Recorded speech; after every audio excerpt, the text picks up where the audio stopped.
Chapter 4. Stanley felt somewhat dazed as the guards unlocked his handcuffs and led him off the bus.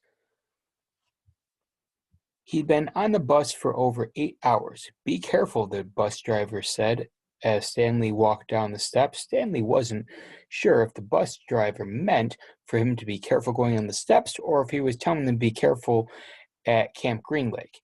"Thanks for the ride," he said. His mouth was dry and his throat hurt. He stepped onto the hard, dry dirt. There was a band of sweat around his wrists where his handcuffs had been. The land was barren and desolate. He could see a few run-down buildings and some tents. Further away, there was a cabin beneath 2 tall trees. These 2 trees were the only plant life he could see. There wasn't even weeds. The guard led Stanley to a small building. A sign on front said, "You're entering Camp Green Lake Juvenile Correctional Facility." Next to it was another sign which declared that it was a violation of Texas Penal Code to bring guns, explosive weapons, drugs, or alcohol onto the premises. As Stanley read the sign, he couldn't help but think, well, duh. The guard led Stanley into the building where he felt the welcome relief of air conditioning. The man was sitting on his feet on his desk.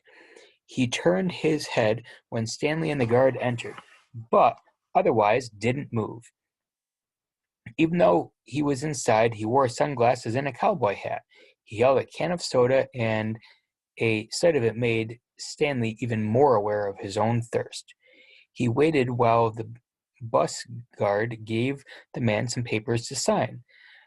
"There's a lot of sunflower seeds," the bus guard said. Stanley noticed a burlap sack filled with sunflower seeds on the floor next to the desk. "I quit smoking last month," said the man in the cowboy hat. He had a tattoo of a rattlesnake on his arm, and as he signed his name, the snake's rattle seemed to wiggle. "I used to smoke a pack a day. Now I eat a sack of these every week." The guard laughed. There must have been a small refrigerator behind his desk because the man in the cowboy hat produced 2 more cans of soda.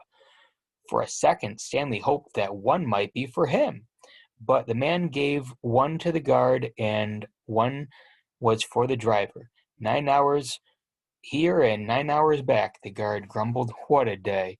Stanley thought about it for a long, miserable ride and felt a little sorry for the guard and the bus driver.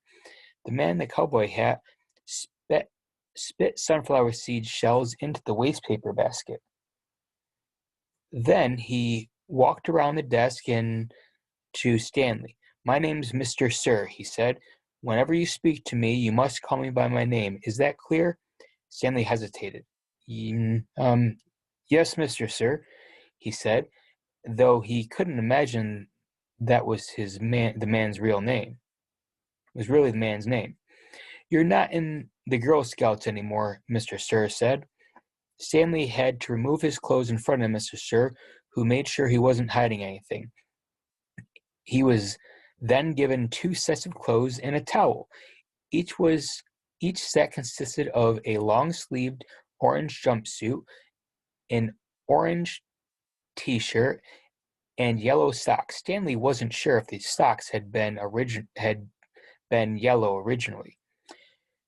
He was also given white sneakers, an orange cap, and a canteen made of heavy plastic, which unfortunately was empty.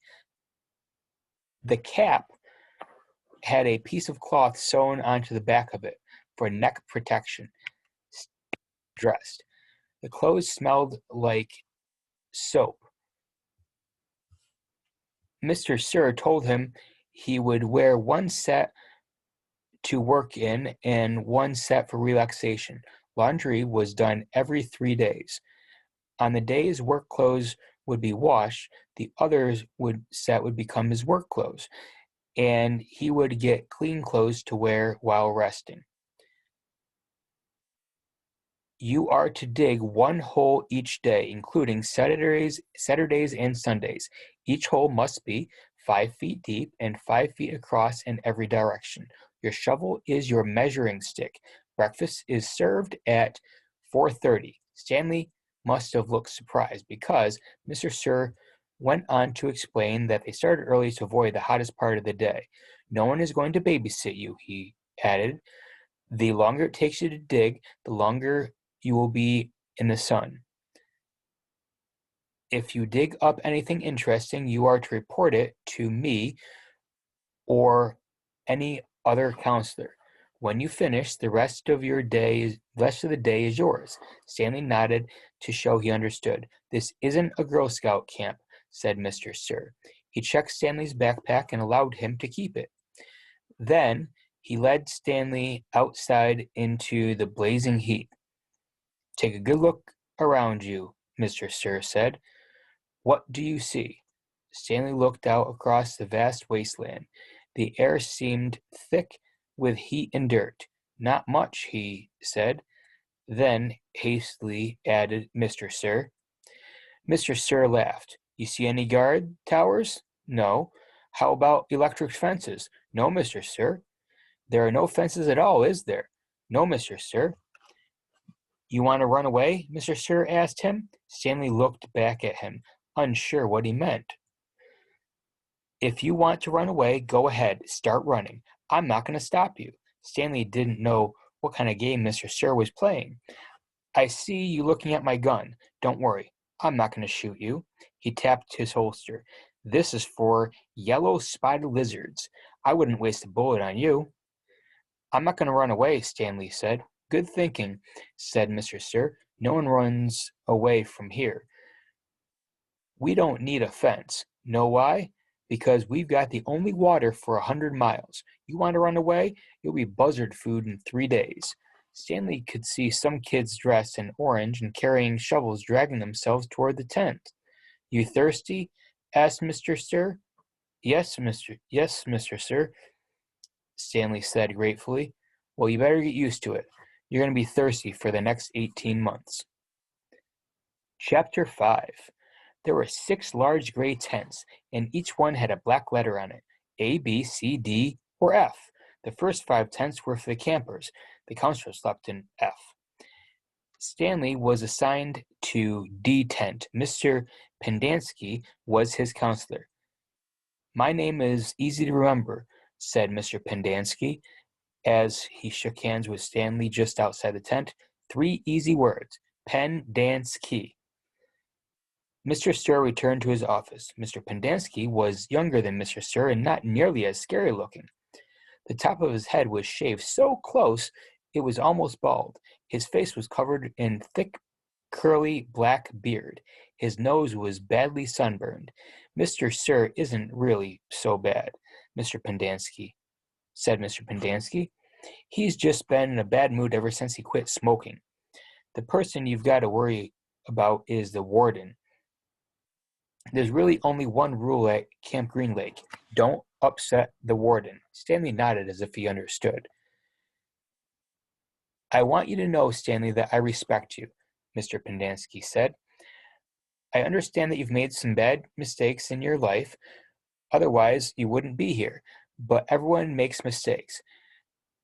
You may have done some bad things, but that doesn't mean you're a bad kid. Stanley nodded. It seemed pointless to try to tell his counselor that he was innocent. He figured that everyone probably said that. He didn't want Mr. Pendanski to think he had a bad attitude. I'm going to help you turn your life around, said the counselor, but you're going to have to help too. Can I count on your help? Yes, sir, Stanley said. Mr. Pendanski said, good, and patted Stanley on the back. 2 boys were each carrying a shovel. Were coming across the compound. Mr. Pendanski called to them, Rex, Ellen, I want you to come say hello to Stanley. He's the newest member of our team. The boys glanced warily at Stanley. They were dripping with sweat, and their faces were so dirty that it took Stanley a moment to notice that one kid was white and the other black. What happened to Barf Bag? Asked the black kid. Lewis is still in the hospital, said Mr. Pendanski. He won't be returning. He told the boys to come shake Stanley's hand and introduce themselves like gentlemen. "Hi," the white kid grunted. "That's Alan," said Mr. Pendanski. "My name's not Alan," the boys said. "It's Squid. And that's X-Ray." "Hey," said X-Ray. He smiled and shook Stanley's hand. He wore glasses, but they were so dirty that Stanley wondered how he could see out of them. Mr. Pendanski told Alan to go to the rec hall and bring the other boys to meet Stanley. Then he led him inside the tent. There were 7 cots, each one less than 2 feet from the one next to it. "Which one's Lewis's cot?" Mr. Pendanski said. "Barfbag slept here," said X-Ray, kicking at one of the beds. "All right, Stanley, that'll be yours," said Mr. Pendanski. Stanley looked at the cot and nodded. He wasn't particularly thrilled about sleeping in the same cot that had been used by someone named Barfbag. 7 crates were stacked in 2 piles at one side of the tent. The open end of the crate faced outward. Stanley put his backpack, change of clothes, and towel in what used to be Barfbag's crate. It was at the bottom of the stack where there had been 3 in it. Squid returned with 4 other boys. The first 3 were introduced by Mr. Pendanski: Jose, Theodore, and Ricky. They called themselves Magnet, Armpit, and Zigzag. "They all have nicknames," explained Mr. Pendanski. "However, I prefer to use the names their parents gave them, and the names society will recognize them by when they return to becoming useful and hard-working members of society." "It ain't a nickname," X-Ray told Mr. Pendanski. He tapped the rim of his glasses. "I can see inside you, Mom. You've got a big fat heart."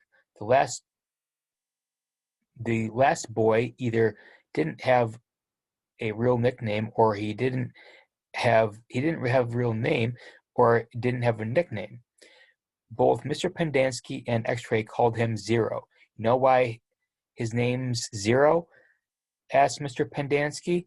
"Because there's nothing inside his head."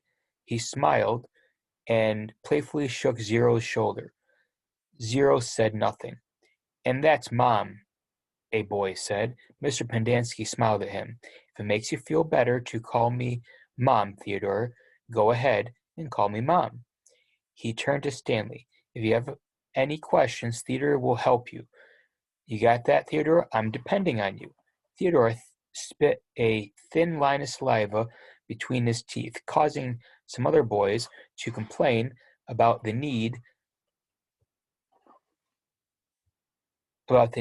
to keep their home sanitary. "You were all new here once," said Mr. Pendanski, "and you all know how it feels. I'm counting on every one of you to help Stanley." Stanley looked to the ground. Mr. Pendanski left the tent, and soon the other boys began to file out as well, taking their towels and change of clothes with them.